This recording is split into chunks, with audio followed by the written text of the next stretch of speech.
Yesu ashimwe bakunzi bava mu byaha TV, bakunzi ba Ingabire Jeanne Gentille, Imana ibaha umugisha.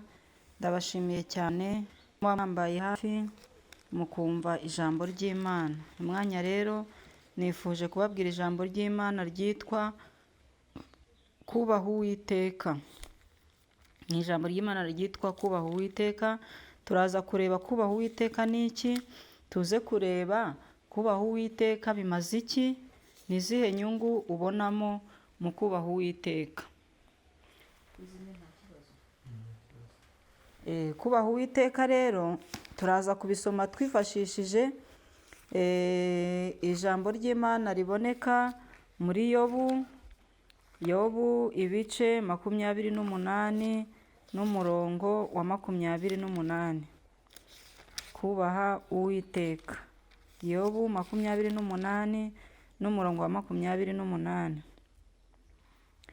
Haranditse ngo maze ibwira umuntu iti dore kubaha Uwiteka nibwo bwenge, kandi kuva mu byaha niko kujijuka. Amen.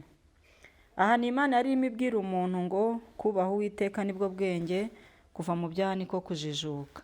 Nawe witekerezeho, niba uri mu byaha waba urinjije mu zindi, nubwo ijambo ry'Imana rivuga ngo twese twakoze ibyaha ntitwashyikira ubwiza bw'Imana, ariko amaraso ya Kristo niyo abasha kutugira bazima. Iyo ufite kwizera ko Kristo yagupfiriye, uhora wirinda gukora ibyaha, wenda ukabigwamo bigutunguye, ariko ku bwawe uhora wirinda, kuko ijambo ry'Imana ritubwira ngo twirinde tube maso, tubere maso ubugingo bwacu.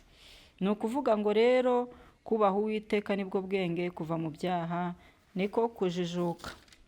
Turongera twifashishe umurongo wo muri Bibiliya uboneka mu Migani ibice 8 umurongo wa 13. Mu Migani ibice 8 umurongo wa 13 haravuga ngo kubaha Uwiteka nukwanga ibibi, ubwo agasuzuguro n'inzira y'ibibi, n'akanwa k'ubugoryi nibyo Imana yanga. Amen. Ni ukuvuga ngo kubaha Uwiteka ni iki? Ni ukwanga ibibi. Ibibi bikorwa rero ni byinshi. Hari abakora ibibi mu mvugo zabo bavuga nabi, hari abakoresha ururimi rwabo bagambanira abantu, batukana, banegurana, ubwo ngubwo uba uri mu nzira y'ibibi.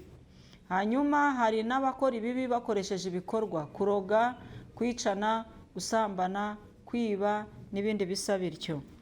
Hariho n'abakorera ibibi mu mitima yabo, bagatekereza ibibi, bakagambanira abantu, bagategura ibintu bibi bazakora, bakazabishyira no mu bikorwa, cyangwa se bakananirwa kubishyira mu bikorwa kubera ko Imana hari icyo yakoze ku muntu bagambiriyeho ikibi, ariko babitekereje. Kubaha Uwiteka ni ukwanga ibibi rero, haba mu ntekerezo zawe ntugatekereze ibibi. Niba ushaka kubaha Uwiteka, ntugatekereze ibibi ku bantu, ntukigere ugambanira abantu cyangwa ngo ukore ibintu bibi ubikoreye abandi, cyangwa hari ugukora ibibi, gutekereza ibibi no kuvuga ibibi. Iminwa yacu iyo isohoye ibintu bibi ntabwo tuba twubashye Uwiteka. Kubaha Uwiteka ni ukwanga ibibi, ubwibone n'agasuzuguro n'inzira y'ibibi, n'akanwa k'ubugoryi nibyo nanga. Amen. Ni ukuvuga ngo hari abantu bigira bibone nka gutya, kuko Imana yaturemye bamwe ari barebare abandi ari bagufi, umuremure agasuzugura umugufi. Hari n'abagira ubwibone kuko Imana yaremye inzobe n'ibikara, ugasanga nk'inzobe wenda yanenga urukara. Yaremye abanini n'abato bato, ugasanga wenda nk'umunini cyangwa umuto yanenga mugenzi we, kuko muri iyi minsi ho mbona abato batari bo ahubwo bumva ko ari bo bafite ubuzima bwiza, mu gihe hariho n'abanini bumva ko basuzugura abato bato ko bo batabyibushye. Ariko ibyo byose ni ubwibone kandi Imana ntabwo ibikunda. Waba ubyibushye bishimira Imana, waba unanutse bishimira Imana, waba uri urukara bishimira Imana, waba uri inzobe bishimira Imana, waba uri umuzungu bishimira Imana, waba uri umwirabura ubishimira Imana, nuba uri muremure bishimira Imana, nuba uri na mugufi ubishimira Imana, nuba uri umukire bishimira Imana, nuba uri n'umukene bishimira Imana. Kubera ko kubaha Uwiteka ni ukwanga ibibi, ubwibone n'agasuzuguro. Imana yakugize umukire nta ruswa utanze, nta biguzi utanze, nta nguzanyo uyihaye kugira ngo ikwiture ubukire, ariko urimo urasuzugura abakene, urimo urasuzugura abafite ubumuga, urimo urasuzugura abantu bakecuru n'abasaza, urasuzugura ababyeyi kubera ko uri kwikanga imbaraga, ubukire n'ibindi. Ariko ubwibone n'agasuzuguro Imana irabyanga, n'akanwa k'ubugoryi Imana irakanga, ko kuvuga ibidakwiriye, gutuka abantu ko wiboneye, kubabwira amagambo asesereza, ako ni akanwa k'ubugoryi kandi Imana ikanga urunuka. Kubaha Uwiteka ni ukwanga ibibi. Imigani 8:13.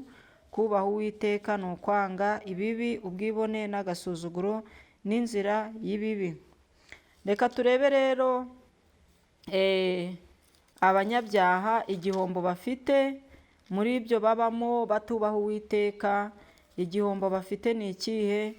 Ko bari abibone bakaba abanyagasuzuguro, bakumva Imana yarabahaye abandi yarabimye. Mbese kuba ari abibone, kuba ari abanyagasuzuguro, kuba ari abanyabyaha, mbese ntibaba babifitemo igihombo? Birumvikana rwose ko babifitemo igihombo, kubera yuko ari nta mahoro y'abanyabyaha. Ijambo ry'Imana riratubwira ngo nta mahoro y'abanyabyaha, niko Imana yanjye igize ute ivuga. Nimba rero nta mahoro y'abanyabyaha, abangaba nubwo bibwira ngo bari mu mahoro, ariko igihe kimwe bazatungurwa n'imibabaro, basange amahoro aratakaye. Hari abantu benshi baba bafite ubutunzi ariko badafite amahoro, kubera yuko bwa butunzi bwabo batabwubahisha Imana. Ijambo ry'Imana rigenda riduhugura umunsi ku wundi, ariko abantu benshi bakanga kuryumvira, abantu benshi bagatera ijambo ry'Imana umugongo. Ijambo ry'Imana muri Yesaya 57:21 haravuze ngo nta mahoro y'abanyabyaha, niko Imana yanjye ivuga. Nta mahoro y'abanyabyaha, niko Imana yanjye ivuga. Imana rero ntago yatuma abanyabyaha bagira amahoro, ni ukuvuga n'iyo bagaragaye nk'abayafite aba ari ukuyihesha, ariko abanyabyaha nta mahoro yabo. Niko muri Yesaya 57:21 hatubwiye ngo nta mahoro y'abanyabyaha, niko Imana yanjye ivuga. Hanyuma abanyabyaha bo bafite n'ibihombo byinshi bitandukanye no kubaha Uwiteka. Ahubwo abubaha Uwiteka bafite amahirwe, ariko abanyabyaha bo bafite ibibazo. Bafite ibibazo kubera ko iyo dusomye mu Migani 10:27 haravuga ngo kubaha Uwiteka gutera kurama, ariko imyaka y'umunyabyaha izatuba. Urumva abanyabyaha bafite ibibazo, bazapfa bakenyutse. Imyaka y'umunyabyaha izatuba. Twibuke umuntu wubahaga Imana, igihe kimwe Imana yamutumyeho ngo ubwo burwayi urwaye buzakwica, nturage iby'inzu yawe. Ariko arangije abwira Imana ati ibuka ibyo nkora byose, ukuntu nagendeye imbere yawe ntunganye, unyongerera imyaka yo kubaho, ndacyafite byinshi byo kugukorera. Imana imwongerera imyaka 15 ku buzima bwe. Imana rero ijya yumva gusenga kw'abakiranutsi bicisha bugufi bakubaha Uwiteka. Kandi nubwo wabona umuntu yubaha Uwiteka ukabona ari umukene, ariko aba afite amahoro yo mu mutima ategereje Imana. Kandi niba uri umukene ukubaha Uwiteka ntabwo bizarangira utyo. Imana byange bikunde izanakugira umukire. Ibyo tubisoma mu Migani 22:4. Uwicisha bugufi akubaha Uwiteka, ingororano ye ni ubukire n'icyubahiro n'ubugingo. Ni ukuvuga ngo nubwo waba ugaragara ko uri umukene, niwikuramo umutima mubi, ukikuramo kuvuga nabi, ukukiramo ibikorwa bibi. Hari abantu baba ari abakene bakiyoberanya mu bantu, ariko ntibabashe gukora ibikorwa byiza Imana yishimira. Ariko kuko twasomye ngo kubaha Uwiteka ni ukwanga ibibi, isuzume neza niba ibibi warabyanze, akanwa kawe katavuga iby'ubugoryi. Wisuzume neza niba utari umwibone, utari umunyagasuzuguro. Wisuzume neza niba utari inkozi y'ibibi. Ujye imbere y'Imana uyibwire uti ko watubwiye mu ijambo ryawe mu Migani 22:4 ngo uwicisha bugufi akubaha Uwiteka, ingororano ye ni ubukire n'icyubahiro n'ubugingo. None ngiye ko ndi mu bukene, Imana izabyibuka ko yabyandikishije, nawe iguhe ku bukire. Ni ukuvuga ngo kubaha Uwiteka rero bizana iki? Ubukire, kandi bikazana n'icyubahiro n'ubugingo buhoraho, kandi bigatera umuntu kurama. bigatera umuntu kurama agapfa ashyikije imyaka ye adakenyutse. Kubera ko gupfa byo ni ngombwa, tuzapfa ariko tuzazuka. Yesu yaradupfiriye aratuzukira, natwe abamwizeye tuzabanaho nawe, tuzazuka. Hanyuma rero nta mahoro y'abanyabyaha. Kubaha Uwiteka nibwo bwenge, kuva mu byaha niko kujijuka. Kubaha Uwiteka ni ukwanga ibibi, ubwibone n'agasuzuguro n'akanwa k'ubugoryi nibyo Imana yanga. Kubaha Uwiteka bitera kurama, ariko imyaka y'abanyabyaha izatuba. Nagusabiraga rero ngo uhitemo kubaha Uwiteka. Nimba wagiraga imigambi mibi yo kugambanira abantu, kubafungisha, kubirukanisha ku kazi, kubabeshyera, kubaroga, kubiba, kubasambanya n'ibindi bibi nk'ibyo utekereza gukorera abantu, bireke. Ibibi abantu babikorera mu mutima, abandi bakabikorera mu mvugo, abandi bakabikorera mu mirimo y'amaboko bakorera abantu. Ni ukuvuga ngo amaboko yawe ntakwiye kuvusha amaraso, amaguru yawe ntakwiye kwihutira kwiba no kuvusha amaraso no gusambana n'ibindi bibi nk'ibyo. Ibibi byose ubona wakoze bivemo, bireke, ubwire Imana ati ndaje ndagusanze, sinzongera gukora ibibi, kuko ari nta mahoro y'abanyabyaha. Va mu byaha, ukurikire Imana, ukurikire Yesu Kristo wagupfiriye, amaraso ye arakweza akuhagire, nawe ube umwana mu rugo. Nawe ugire uburenganzira bwo kubwira Imana ngo mfasha muri ibi, izigufashe. Kuko Imana ngo itegera ugutwi abakiranutsi, ariko inzira y'ababi izarimbuka. Ibyo umunyabyaha atinya nibyo bizamugeraho, ariko ibyo umukiranutsi yifuza azabihabwa. Ni ukuvuga ngo nubona byakuyobeye ujye utakira Imana, ariko ubanze wisuzume nimba waravuye mu bibi, wararetse ibyaha.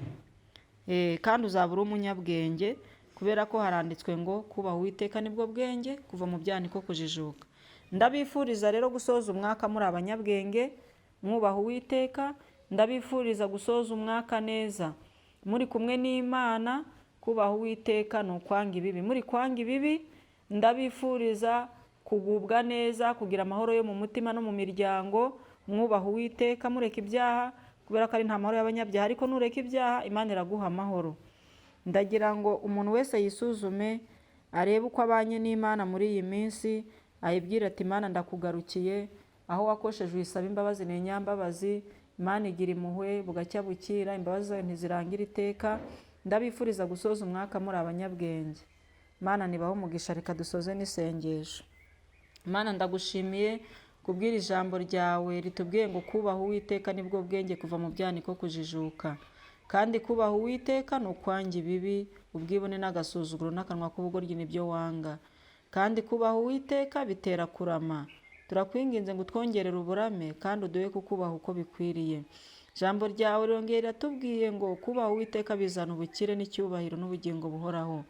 Turakwinginze rero kugira ngo uyu mwaka buri wese abe mu ruhande rwawe, areke ibyaha kugira ngo akubahe, nawe umwubahishe, umuhe amahoro yo mu mutima. Ndagushimiye ku byiza wadukoreye umwaka ugiye kurangira, uhereye mu kwa mbere ugera muri uku kwezi kwa 12. N'ubundi dushingiza imizi dukomere, twohereze Mwuka Wera mujyanama muyobozi, kugira ngo tutagucumuraho. Abamarayika batubera abarinzwi mu byo dukora byose. Uzarinde abantu bawe kwinezeza bagucumuraho, kuko hari abenshi binezeza basambana, abenshi bakinezeza basinda, abandi bakinezeza batukana, bica, bafungisha abandi, abandi bakinezeza basuzugura, bibona ku biremwa byawe waremye, cyane cyane ikiremwa muntu.